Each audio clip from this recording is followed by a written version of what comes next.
Jarrett was down on his luck, so he was glad to have work, even if it was a crappy security job. And he'd lucked out insofar as he was assigned to guard an office building. He didn't have to drive around or, even worse, patrol around outside.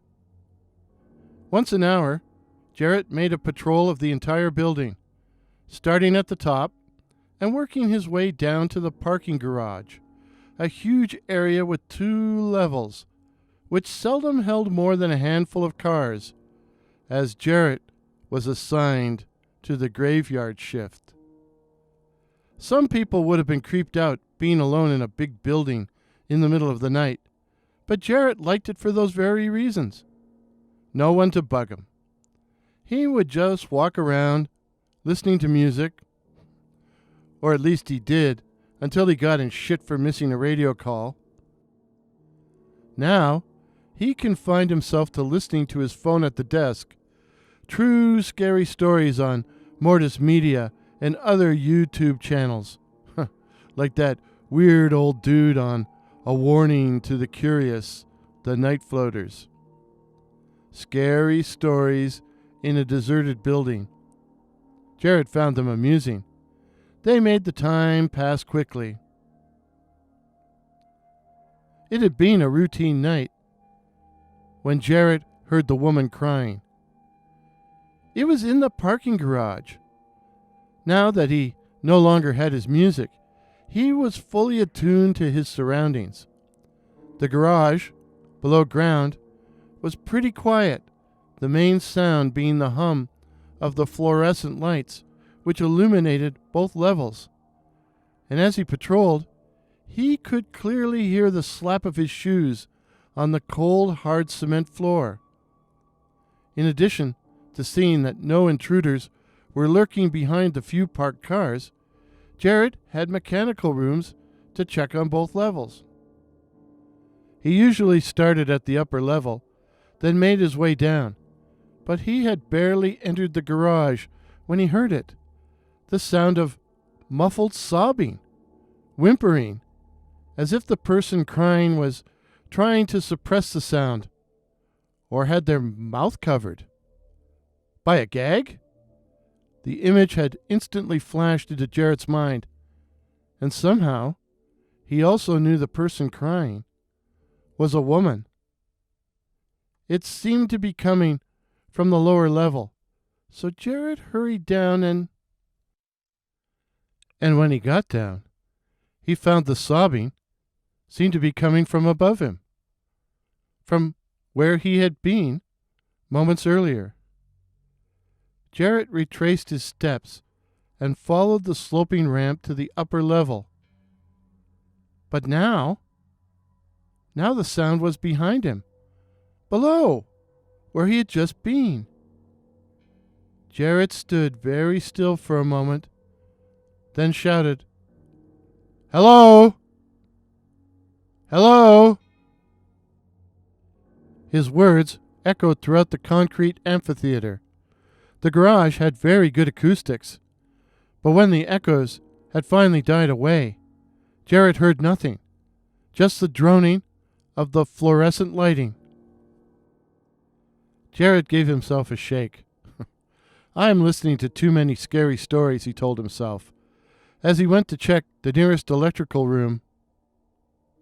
Only to hear it again, the sound of muffled crying coming from the lower level. Jarrett quickly took the elevator up to the lobby, stepping out on St. Clair Avenue, where he lit a cigarette and stood there, drawing the smoke deep into his lungs and thinking. By the time he had finished his coffin nail, he had decided what he would do. Jarrett figured there were around 15 cars scattered over the 2 levels of the garage. Some belonged to the rare person working overtime, others to employees at its shows, bars, or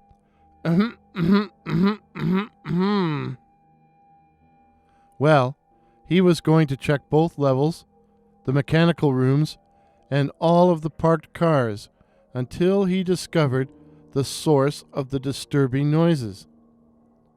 Jared had checked most of the upper level and several parked cars when his radio cackled, 1020, 660, which meant a supervisor on patrol had pulled up outside. Jared hurried to the lobby to let him in and sighed. It was John.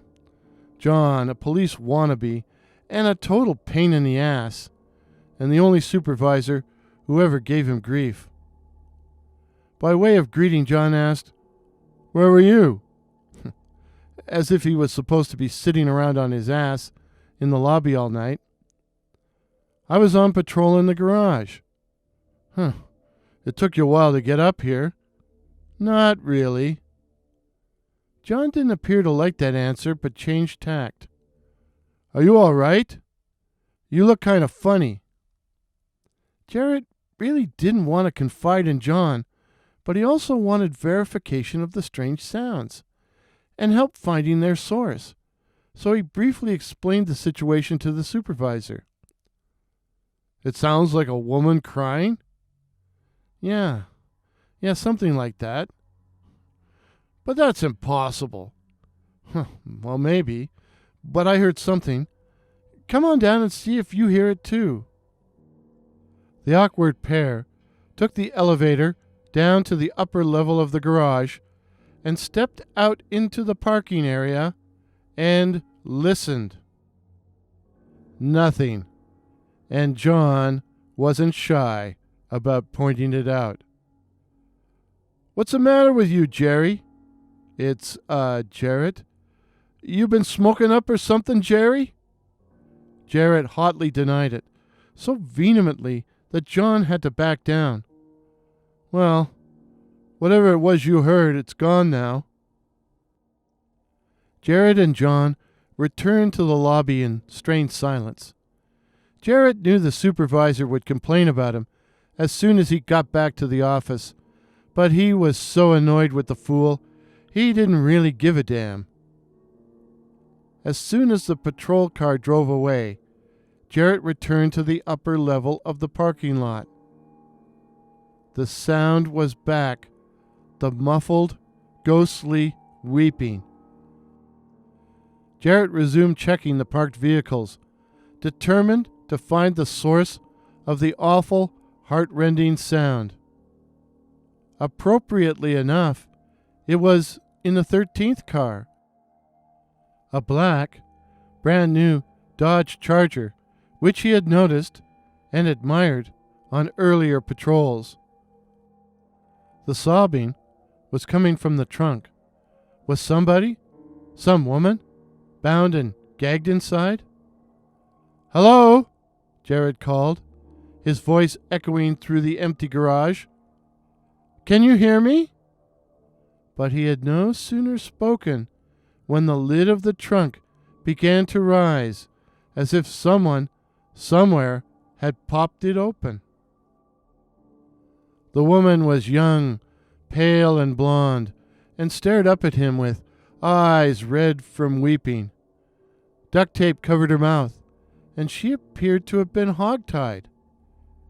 Jarrett was just reaching into the trunk when a voice behind him went, "Ah." He whirled to confront a man all in black, a short, squat figure with a pale moon face and a bad comb-over over dark, stringy hair. For a moment, Jarrett was too surprised to speak, so the man filled the silence by saying, conversationally, "I see you found the missus." "The missus?" "My wife. No need to play the gentleman. She's quite capable of untying herself." It was true, for suddenly the lady was standing beside him and favoring Jarrett with an arch smile. And it was then he realized her eyes weren't red from weeping, but were red and glowing, feral and hungry. "I dare say it took you a long time to find her, young man. And why did you let your friend get away? Can't you see we're hungry? Hungry and thirsty?" And he opened his mouth, and she opened her mouth, and he saw the blood-stained fangs, and Jarrett screamed.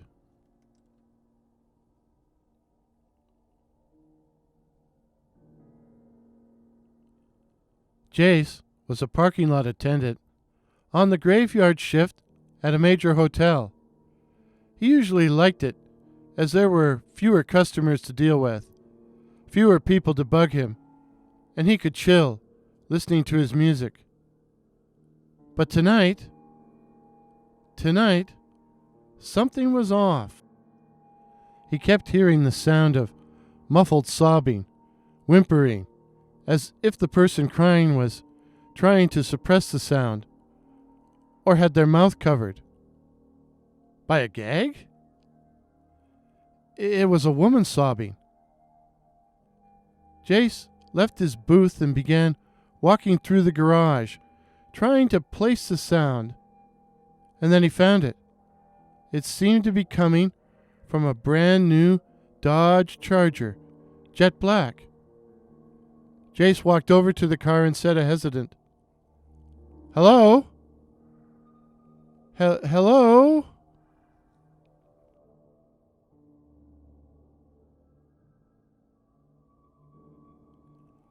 Hello.